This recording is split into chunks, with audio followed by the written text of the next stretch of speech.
everyone, welcome back to my channel and good evening po sa lahat. Ayan, and good evening, good morning, and good afternoon po. Anumang oras dyan sa inyo, no?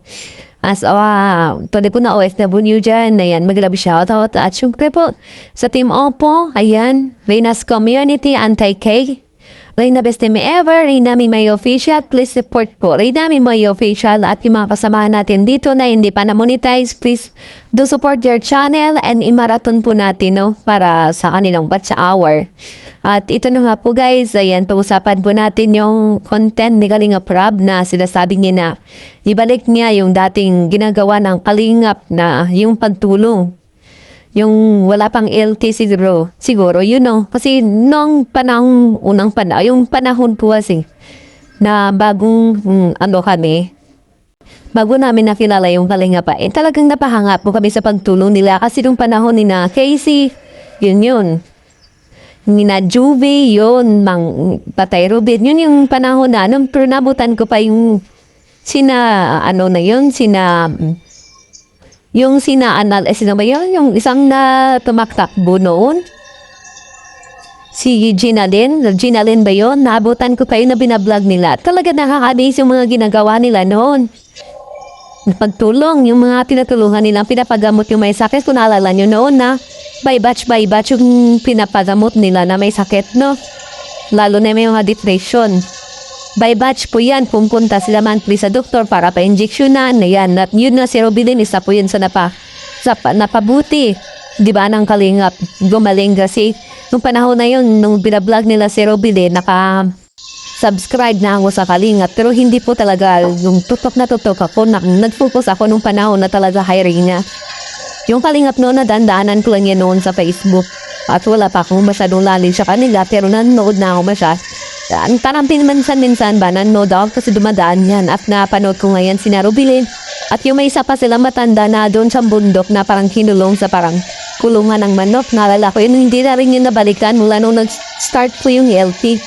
Talagang parang nasira lang po talaga yung, yung essence of charity. Nawawala, unti-unti nawawala yung essence of charity mula nung sinubok ni Kalingap Rob yung love team. At nagkagulo-gulo, naging toxic na rin, no?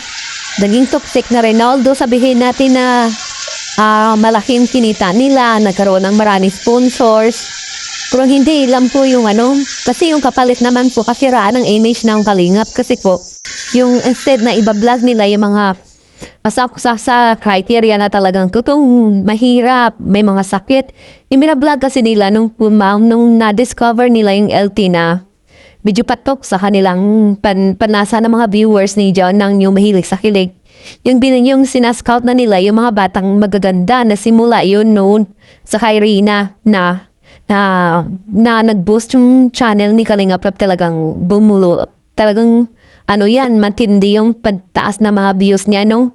Ni-vlog niya si Reyna na dalaga sobrang ganda. Yun doon nag-start.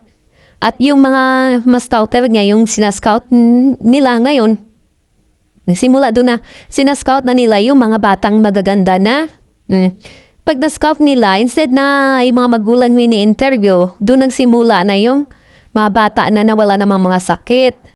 Yung ginagawa lang mag-aaral, yun na yung ini-interview nila at binablog, samantalang yung mga magulang nandyan.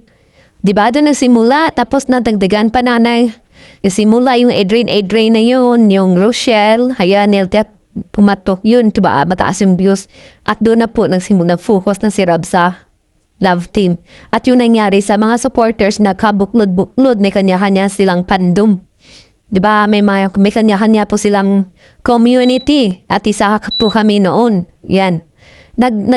Mayroon na pong competition. Ayan, lalo na sa views.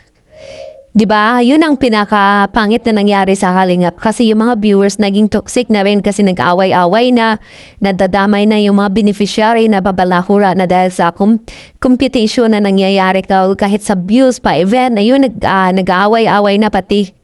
Dami na po na na nadadamay sa mga ganon na dahil naging toxic na.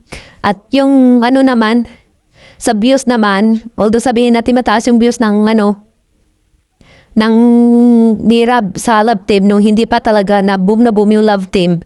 Kasi minamarathon po yun. Minamarathon. Kumbaga, hindi na siya organic viewers. Kasi yung mga panatiko, hindi na po natutulog sa marathon kasi nagko-compete nga gamit yung kanilang mga ina-idolize. Hindi katulad noon talagang pure charity yung ginagawa ni Kalinga Prab. Lahat po ng mga supporters nakasupport sa Kalingap, sinusuportahan po. Wala po silang pinipili na panoorin. Lahat po nakasuporta sa siya binablog ni Kalinga Prab na kawawalu tulad noon ni Narubilin, na Reyna. Kasi wala pa yun noon. Although sabihin natin, tandem niya na si Edo noon kay Reyna, hindi ganun katindi, no? Doon kasi nag-start sa lab sa Edre na pumatok sa takilya eh. Lalo na kinaro. Doon nag-start sa Edre, kina Kuya Ruben. Ayan. Na sina Joby, hindi na nga nabalikan, di ba? Yun. At yun ang mali na ngayon Kalinga Prab. Although sabihin natin sumikat siya, ganito, ganyan, yumaman siya. Pero yung nangyari kasi, nasira din, naging toxic na yung Kalingap. At yung mga reactor dati, nagre-reaction pa yan sa mga charity works. Yung mga reactor na rin, naging toxic, naging balahura na rin masyado, no? Dahil sila mismo nag-aaway-away. Nakalimutan na nila yung totoong mga charity vlogger na sa loob ng community ng Kalingap na focus po sila sa kung saan nakapokus din si Kalinga Prab na para silang mga, mga langaw na kung, alam mo kung saan, parang mga bubuyog ba, hindi lang, mga bubuyog na sunod-sunuran sila kung saan po yung may matatamis, doon sila tiyan bulaklak. Doon po siya sunod-sunuran kung saan si Rab, doon sila nakaabang sa mga love team ni Kalinga Prab. Yung mga charity works na unti-unti nang nawawala. Hanggang kung nakita nyo guys, napapansin nyo. Yung dati mga charity vlogger naging reactor na lang. Yung mga reactionist nila, mga reactors nila dyan sa Kalingap nakapuko sa issue. Pag walang issue, gagawa sila ng issue. At sinong gawawa, ginagawa nila ng issue? Mga angels. Naghalongkat sila para ma-content sila, magkaroon ng issue. Wala naman silang iba nire-reaction na napikot-ikotan sila sa Big Four. Sino naging kawawa dyan? Yung mga angels. At kung hindi naman mga angels, yung mga sponsor yung binabatikos nila. Kawawa po talaga, nakikinabang sila. Prima tao na nagagamit nila is kawawa. Diba? At yung kung ibalik man ni Kalinga Prab yung yung dati nilang ginagawa at sa panahon ni na Rubilin, Joby, ni na Ginalyn na yan, yung si Ginalyn yun. Maganda yun. At marami po to yung napanood noon na hindi natin kasi nung panahon na yun guys, even may drain po. Hindi masyadong panatiko kami, hindi ba kami masyadong talagang may competition, no? Kami po nakasum para kung hindi na ba-vlog yan si Gina Lynn noon, si Rubilin, hinahanap-hanap namin si Joby na yan. Hinahanap namin yan kung anong update sa kanila, musta na sila. Inaabangan pa rin namin yan. Kasi hindi pa masyadong noon toxic. Nung panahon na dumami na po yung mga LTLT na yan, nagkaroon na po yung like example, EDC, ayaw manood sa Jumcar, baka mamayal, baka yung views ng Jumcar. Yung EDC na, yung Jumcar naman ayaw manood ng EDC. Kasi baka masapawan yung views nila. Naging ganun, parang naging divide and mayroong ng division every team sa loob ng community. Parang hindi na po bagay tawagin, one Kalingap, one family, no? Kasi nakabuklod-buklod na at nakatoxic na. Tapos yung mga official member ng Kalingap, natuto na rin mag-grow out na mga sponsors, di ba? Ay mga sponsors na kawawa mo OFW, wala na pang papadala sa pamilya, ipapadala pa nila para bigyan ng sila mga bulong-bulong tulad ni Panda, no? Ginawang hanap buhay yung mga bulong-bulong, inuuto yung mga sponsors, tingnan mo yung itsura ni Panda, guys. Tingnan nyo dahil hindi na natutulong yan sa kakabulong. Kung ano na lang pinaggagawa niya, kung ano nang kinikreate niya na may ginagawa niyang istorya, di ba? Para lang doon, ibulong-bulong na makathang isip niya lang. Si Panda, tingnan nyo. Laki ng eyebags para hindi natutulog. Parang nangangaswang paggabi, guys. Alam nyo na yan kung si Panda. BFF yan ni Doklat. Partner in crime niya yan. Hindi naman partner in crime. Partner niya yan sa mga bulong-bulong sa mga katahang isip nila. Para may mauto sila na mga sponsor na naniniwala din, no? Kaya nang mali po sa mga ginawa. Sana kung balik man ni Kalinga Prab, let go niya na po yung mga angels na yan. Sa bagay, kung kitingnan po natin, hindi po pasok sa criteria yung Big Four. Sabi natin yung pinakabata, sino ba yun si Kesta? Pasok yun kasi Mahirap talaga sila. Pero gawin sana, bigyan ng pang-starter ng kanilang hanap buhay. Hindi yung parang binibibi mo na. Yung mga like kay Bensi, sorry ha. Wala namang sakit yung pamilya niyan. Wala namang sakit si Bensi para ipaggamot, di ba? Wala nam lahat sila. Di ba? Okay. Di ba? Capable. Di ba? Able to work para maghanap buhay. Bakit hindi bigyan ng starter na panghanap buhay? At sila na pong gumawa ng para sa kanilang kinabukasan. Gumawa sila ng kanilang future. Hindi yung ibibibibi mo. Gamit yung mga ibang sponsor. Ikaw na naging manager, ikaw yung namamahala dyan. Dapat ikaw yung ikaw mag-open up sa mga sponsor na kung pwede, hindi lang po si ibang tao. Depende sa kanila kung makinig sila. Pero ikaw yung mag-share. Okay na yan sila, di ba? Alam, isang boss na yan si. Wala yan sila, bakit hindi natin naman i-share sa iba? Pero wala ito ang tuwa ka di ba? Ay, ayun, tingnan nyo, masyadong binibibi, parang pinifeed na lang. So, bagay kung gusto nyong talagang ibalik yung dating kalingap, ibalik, pwede naman, pero siyempre, mahirap yan kasi marami ng toxic eh. At dapat pag naglingap kayo, huwag kayo magdala ng mga angels. Kasi ganun pa rin yan, maging division pa rin yan, magsiselusan pa rin yan. Di ba yung sabi ni Kapitana, like ngayon, dinala mo si Carla. Baka next time, magre-request na naman yan na, dalhin mo din si Biancy sa sunod ay competition pa rin.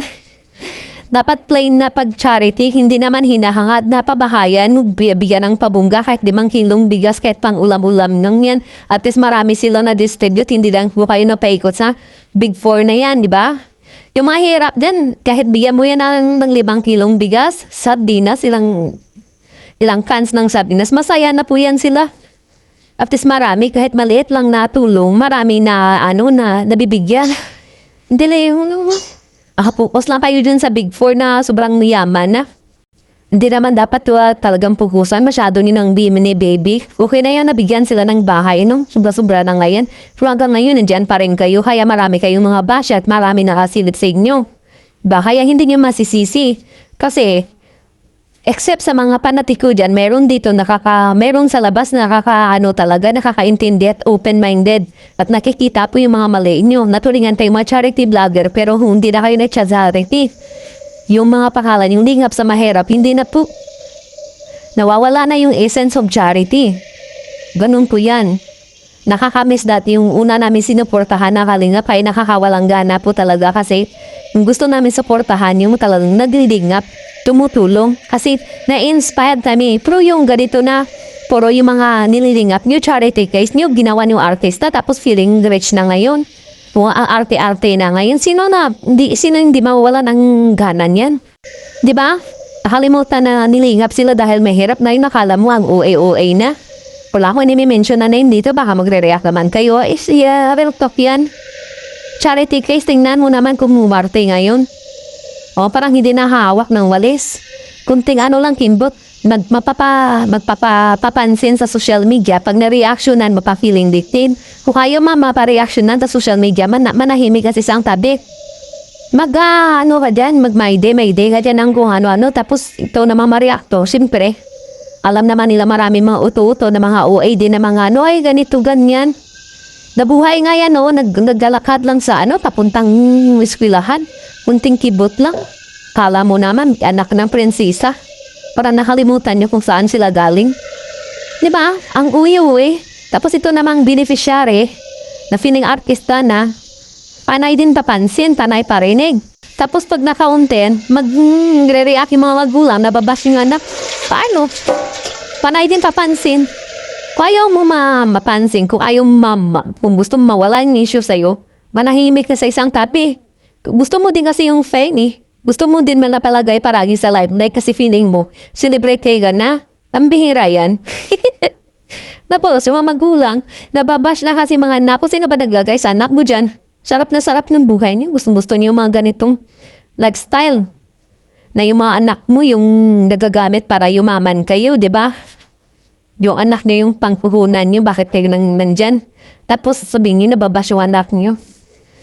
Sino bang pasimuno? Sino ba nag-agree na gamitin yung anak niyo? Ifo-front nyo anak nyo sa mga ilalako din sa mga sponsor. Di ba? Da kayo din. Kung gusto nyo na hindi madamay anak nyo, magbanat ng buto kayo, hindi naman tayo inutil eh. Inagawa, kasi dyan na mga na yan, yung mga nagcha-charity dyan at mga sponsor, ginagawang inutil yung mga malakas pa sa malakas pa sa kabayo, mga katawan. Yung lalaki ng tatawan, hindi kayo nahiya. Ba kayo? Napapababuhay sa ibang tao sa mga senior citizen? 'Di ba? Napapaaruga sa mga senior citizen samantalang kayong bata-bata niyo pa.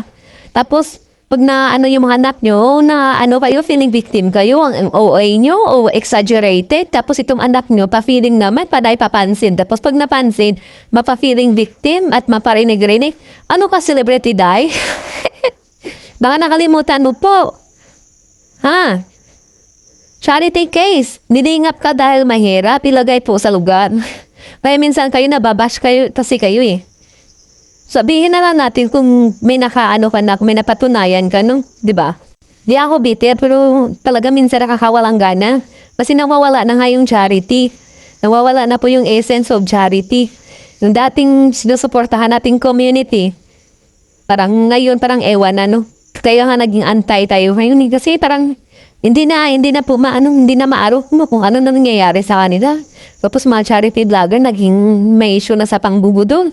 Pambuburaot sa mga sponsors sa dapat sila yung tumutulong. Ang hindi, sila na ngayon yung tinutulungan at sila naging beneficiary ng mga sponsor. Di ba po? Nakakaloka. Nakakaya, oy. Ito lang po guys. I love you all and God bless us all.